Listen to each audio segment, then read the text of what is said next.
Hey there, good morning, afternoon, or evening. Welcome to Story Time. Cerise here, and welcome to my channel. Guys, the story is very interesting. Actually, this is a story of truth around the world. Although this story has taken place in the Dominican Republic, more specifically in Sabaneta, which is about 40 minutes away from the Puerto Plata airport. It's a little town, very beautiful. Uh, Again, although this story happened in Sabaneta, I have heard of this story happening all around the world. Let's get down to the backdrop of everything. We have two main characters, although there are some other characters in it. They are not main characters. So the two main characters, we're going to name them. Let's come up with a name off the top of our heads. Let's name the girl Helen, and we will name the guy Kevin. So we have Kevin and we have Helen. Guys, let's do the backdrop. Okay, so Kevin, 35 years old. Horrible experience with dating women in the past. No women understood him, and the women that he was attracted to, they just didn't seem to have any substance. Like, he's a guy that likes to read. He's a guy that likes to draw. He's a guy that likes to be thorough with his life, and he likes everything to be perfect. And a lot of women had issues with that. Some of the women were like, you know what, just live. He's the type of guy that if he's coming to the Dominican Republic, he's going to have every single repellent possible and like every single mosquito net possible. Whether it's a mosquito net bodysuit or a mosquito net for the bed, he is afraid to get malaria. And that just doesn't happen here in the Dominican Republic. Like, that's probably more for places like Africa. But okay, he's still that careful. And some of you guys listening to this story right now are the same. So you can understand where he came from, where his mentality was. So he gets here and he meets Helen. And he met Helen in Sosua, actually. Sosua is like more of a foreigner beach town. And there's lots of expats living here from all around the world. And so he met her here in Sosua. I live in Sosua. And when he met her, she was working at a bar. Now, she was very new at the bar. She was just here for a very short period of time in Sosua. Her uncle got her the job in a brand new bar. So he met her first week of work. Now, shortly after that is when the world closed down and he had to go back. So if we're looking at timelines right now, he was here, he came here for a vacation in January. He was planning on staying here for a few months, but he had to go back to America in March. So he went back to America in March when the borders were closing down near that time, and he told her that he would be back. Now, they stayed in communication every single day of the week, 7 days a week, hours upon hours a day.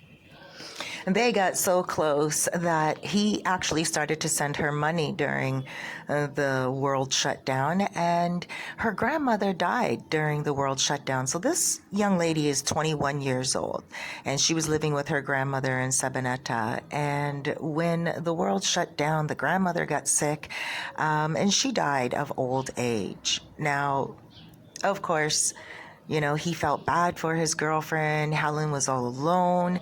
So he got here as soon as he could in July. And when he got here in July, he brought amazing gifts for Helen. He brought her perfumes. He brought her bras and panties and everything under the moon, sun and stars. And you know what? She wasn't very happy because one of the bras did not fit her. And the bra that did not fit her was an expensive bra. It was a Chanel bra. Now, he got that Chanel bra from his sister. His sister didn't want it. It was too small for her. His sister's very wealthy. And, the sister said, why don't you give this to your girlfriend in the Dominican Republic? Now, when he got here, it didn't fit Helen, and Helen was very upset about that. So he said to Helen, listen, maybe you can sell it to someone, that has a boutique and maybe you can trade it for a few more bras, or maybe you can trade it for something else you need.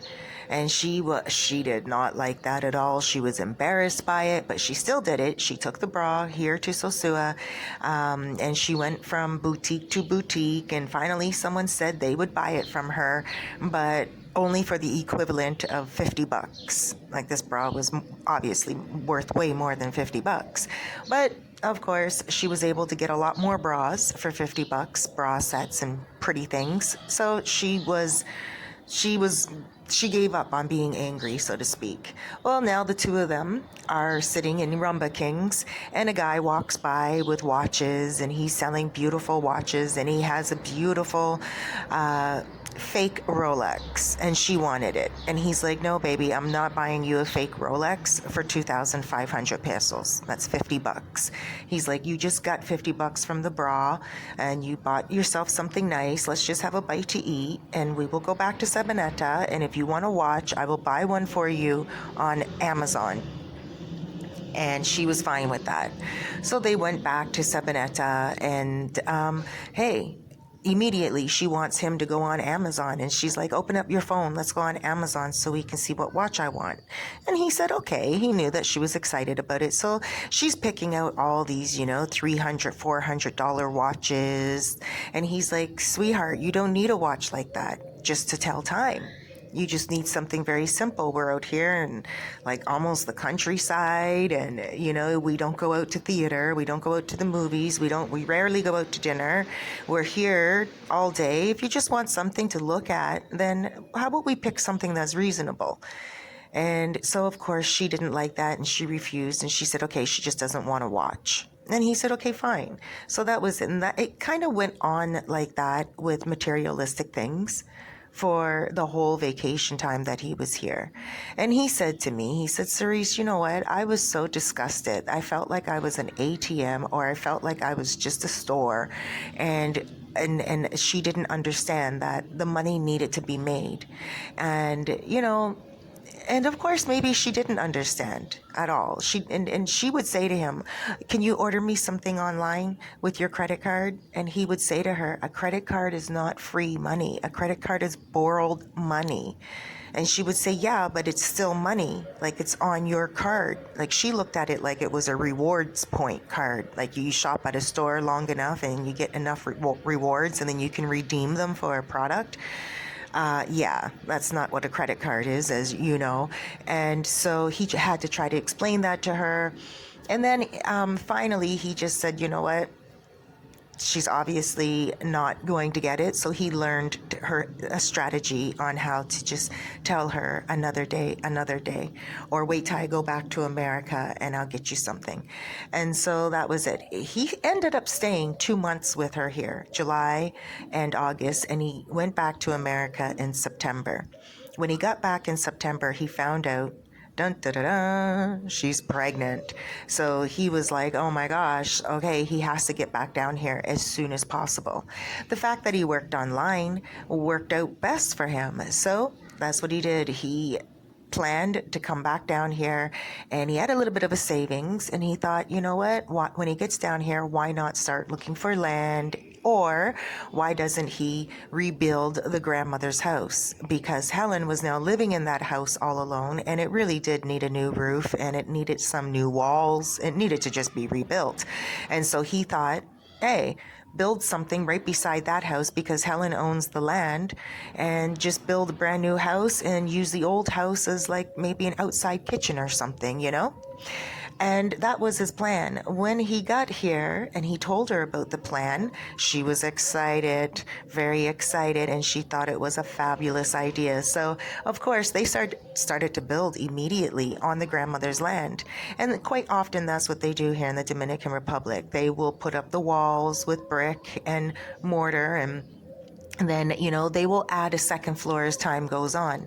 They may just put up the bricks, just the walls at first, and it's just a standing foundation of bricks and walls, maybe not the roof yet and stuff. So they actually accomplished in 1 month, getting up all the walls and a roof. So all they had to do now was just put this, like, get the floor in properly the way they wanted it to, the tiles and everything of that nature. So there was still a little bit more to do, but not much. And he was planning on putting every single cent that he earned into that property because his child was going to be born. Well, when he did get back down here, the second time around, like, remember, he met her before quarantine, before the world closed down, and then he came back July for 2 months, and then he made another vacation to come back again, and he was going to stay another 2 months then, just to kind of be with her in her first and like in her second trimester type of thing. And then he was going to go back to America, stay a few months, and consolidate everything that he needed to consolidate, just give up his apartment and sell everything there. And then he was going to move here with her and raise the child together. And that was his plan. And she knew this. But she just couldn't get enough. It was like she just wanted things. Every single time they would come to Sosua to get some supplies, she would always want to go to the tienda, the local store, to go get something, whether it was eyelashes or extra hair or nails. And she wasn't going anywhere with this stuff. She was just buying it to have it in case. And he would say to her, baby, listen, we have a little one on the way and we're building a house. We don't need to spend an extra 2,000 pesos on little items like makeup and hair and nails if you're not going to be wearing them. You're pregnant. And she was like, well, I want them anyway. They make me feel good. And he said, okay, all right, fine. Now, let's also rewind just a little bit. When he came back the second time around, like to build the house and everything, she was not happy with the items that he brought in the suitcase, because when he came in July, he brought her 2 suitcases full of everything a girl could ever want, like beautiful gifts, makeup and jewelry and clothing and everything, right? Like I said. And that bra, that Chanel bra and everything. So he was thorough. And he would even be with her on the phone sometimes on WhatsApp, and he would go through the mall and he would go into a store and she would pick out what she wanted, t-shirts and everything, and she'd be like, that one, and he'd be like, what color, babe? And she'd pick out what she wanted, whether it was food or whether it was clothing, no matter what it was. And that's how cool he was with her. So when he was here and he brought all the gifts the second time around, there were no gifts for her the second time around. They were for the baby, all for the baby. He brought down a swing, he brought down a tub, he brought down like a jolly jumper type of thing, all kinds of apparatuses for the child to grow, and also educational toys. And he brought down some fun things like, diary for the baby's growth and all of that, And she said to him when he arrived, where are my gifts? What did you bring for me? And he said, well, I brought a watch for you. And she said, well, like, what else did you bring for me? And he said, well, I don't know what else I could bring for you. I brought stuff for you a couple of months ago, and now we're expecting a baby. And she's like, yeah, but you're here. You're going to go back to America to prepare. And when you go back to America, can't you just bring the stuff for the baby then? And he's like, yeah, but sweetheart, we can't buy enough for the baby. Anything you need, we can buy here for you. You don't really need as much, but our child needs a lot more. And she was like, well, you can buy everything we need for the baby in Santo Domingo and Santiago. And so she wasn't seeing his point, and he wasn't seeing hers. And to be real with you, I don't see her point either. I get that he could have brought a purse back for her or something, but he brought a watch for her. Like, what's the big deal? I mean, in any case, the baby's more important. We can all attest to that, right?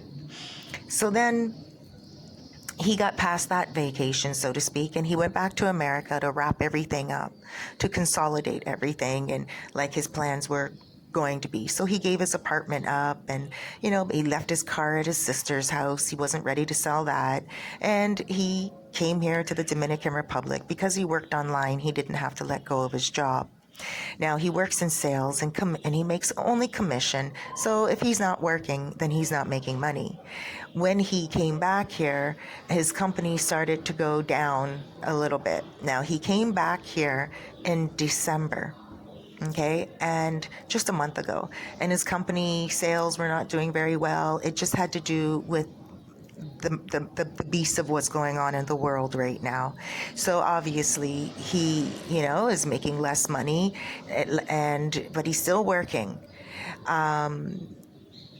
She doesn't like the fact that, oh, and by the way, when he came down in December, he knew that he better bring her some gifts. Not only is it Christmas time, but also he doesn't want her to flip on him the way she did before.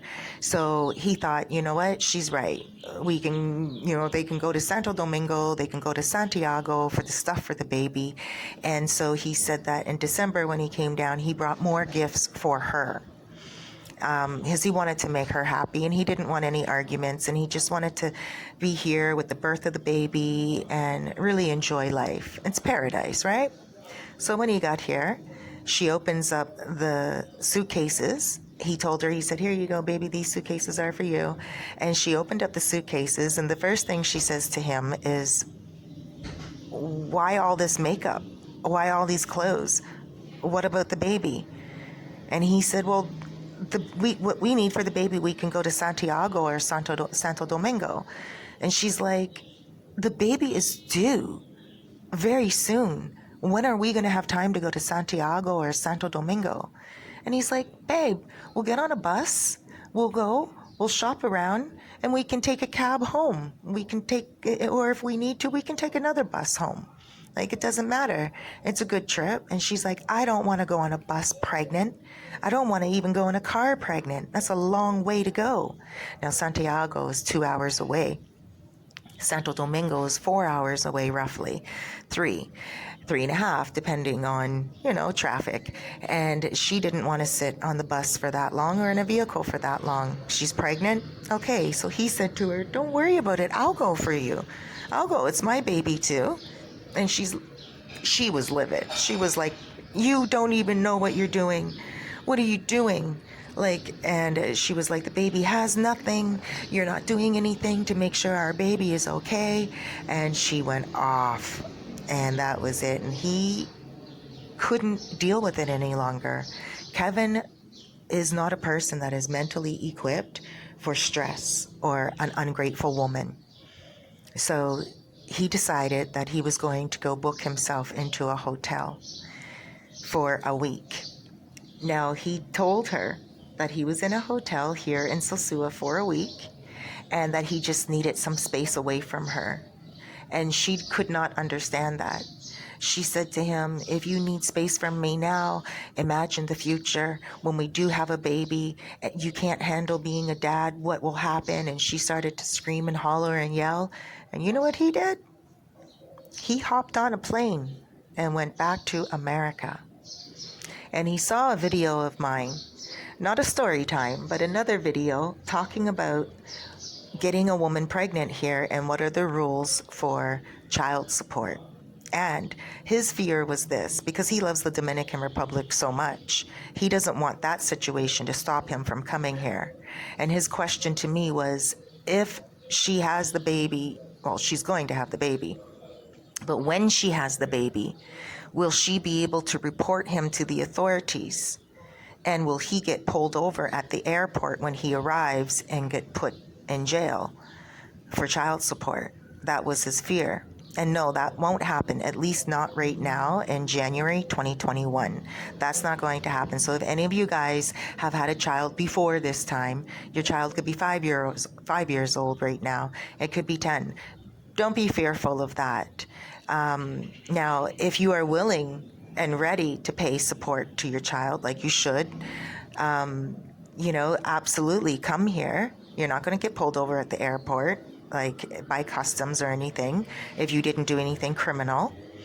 And I don't know if the woman called the cops on you or whatever and reported the police, like if it's something criminal, like you hit her or something, that's completely different. I'm not talking about that.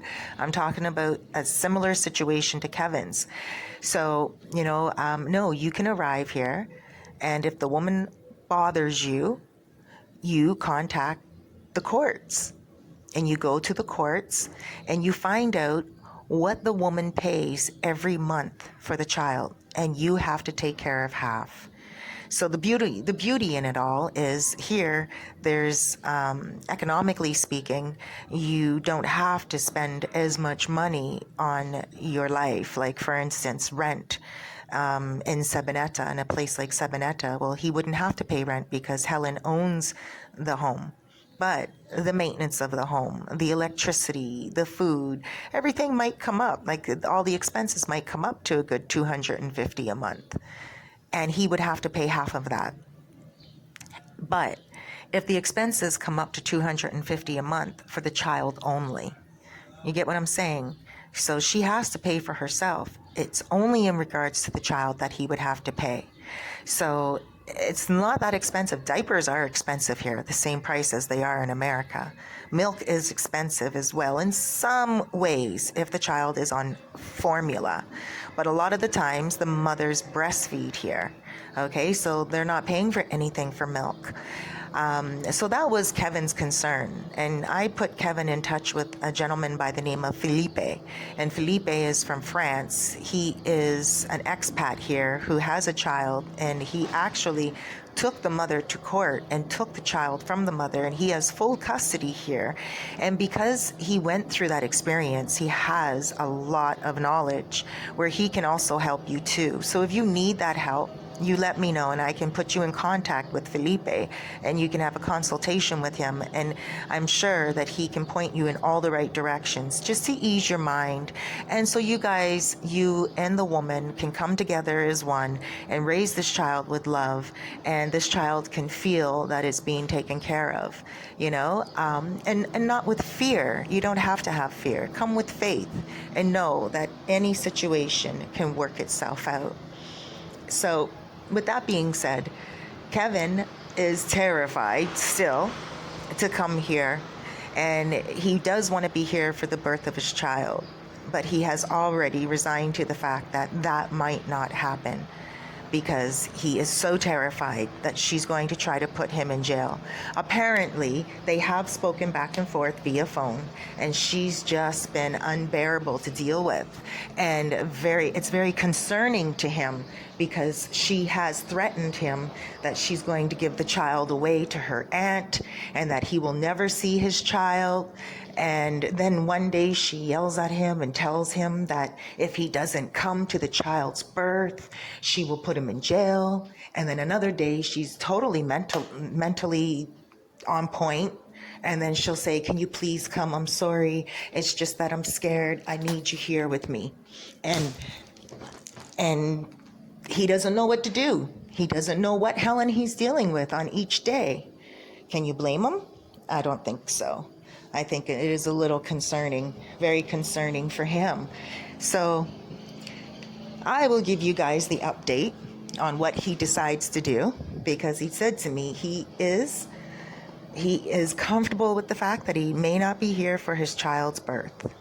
He's totally comfortable with it. He says, but at the same time, there's a part of his heart that really does want to be here to see the birth of his child, because he doesn't have any other children, and this will be his first baby.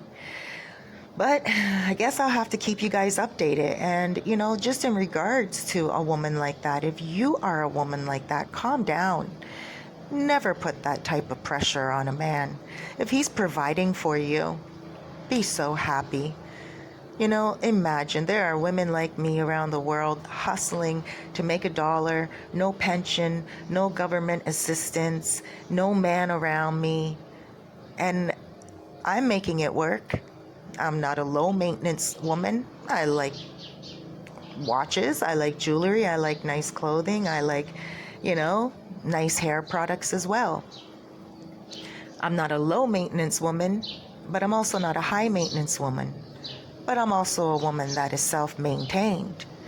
And so, ladies, if you're out there and you're not self-maintained, then calm down a little bit.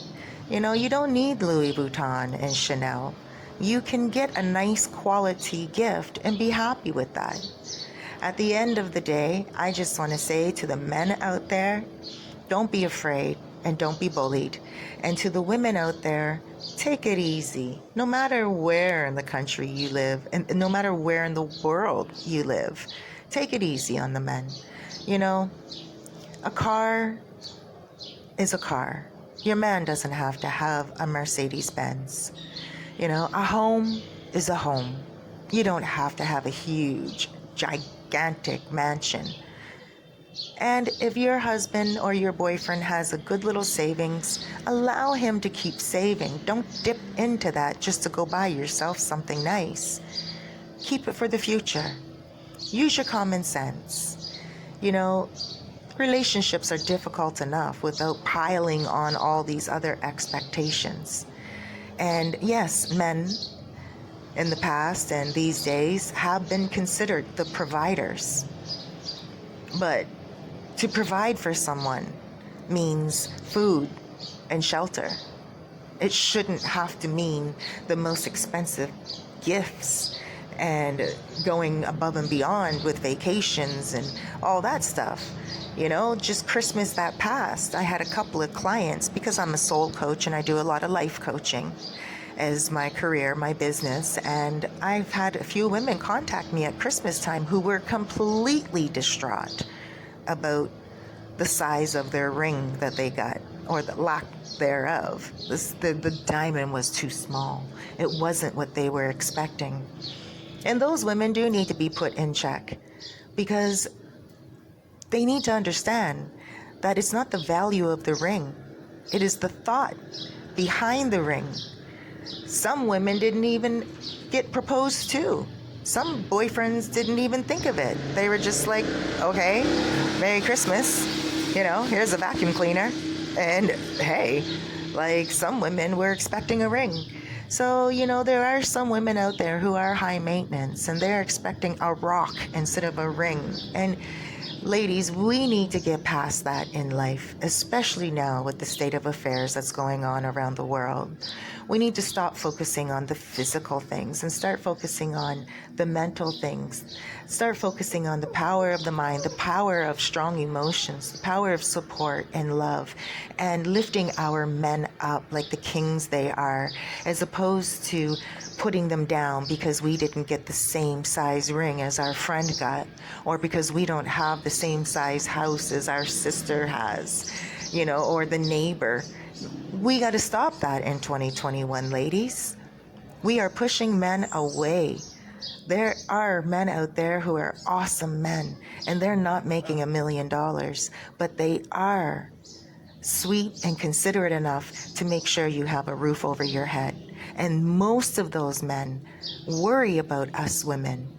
And they think, oh my gosh, I know my wife needs this, or I know my girlfriend needs that. You see? So think about that, and think about being loved.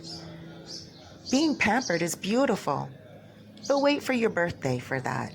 And then when your birthday does come and he doesn't remember your birthday, that's fine too. That is okay. I know that's a little sketchy, that one, but that's okay too. The world should not be torn apart and, heaven and hell connecting just because you didn't get what you wanted.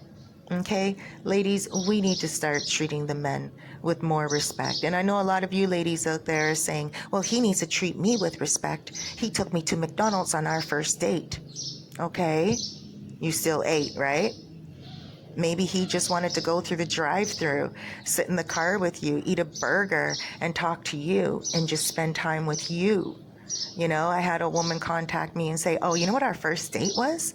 We went to McDonald's drive-thru and sat in the car for 2 hours and talked.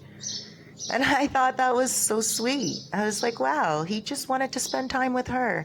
So ladies, let's not look at the expensive meals, the expensive cars, the big homes, the gigantic bank account, the wonderful clothes, the material things put aside. and provide for yourself. And if you can't provide for yourself those material things, then be happy with the material that you do receive. Because at the end of the day, if your man loves you and he respects you and he's faithful and he's loyal and he's committed to you, then what more could you ask for? I don't know. I'm looking forward to your comments, ladies. And also, gentlemen. Gentlemen, be careful when you are anywhere around the world. This happens more so in North America, if anywhere. The women can put pressure on you, I know. But if you're doing all you can, then be rested in the fact that you are doing your best. And at the end of the day, if your best is not good enough, then maybe she is not good enough for you. Guys, thank you so much for joining me. Thank you so much for subscribing and also for hitting that thumbs up button. That like button is really important because it helps me to know exactly what content you like that I upload. As I'm telling you this story time, I am looking at Sosua Bay. I'm going to take a picture right now of my view just to show you what beautiful day we have in the Dominican Republic today.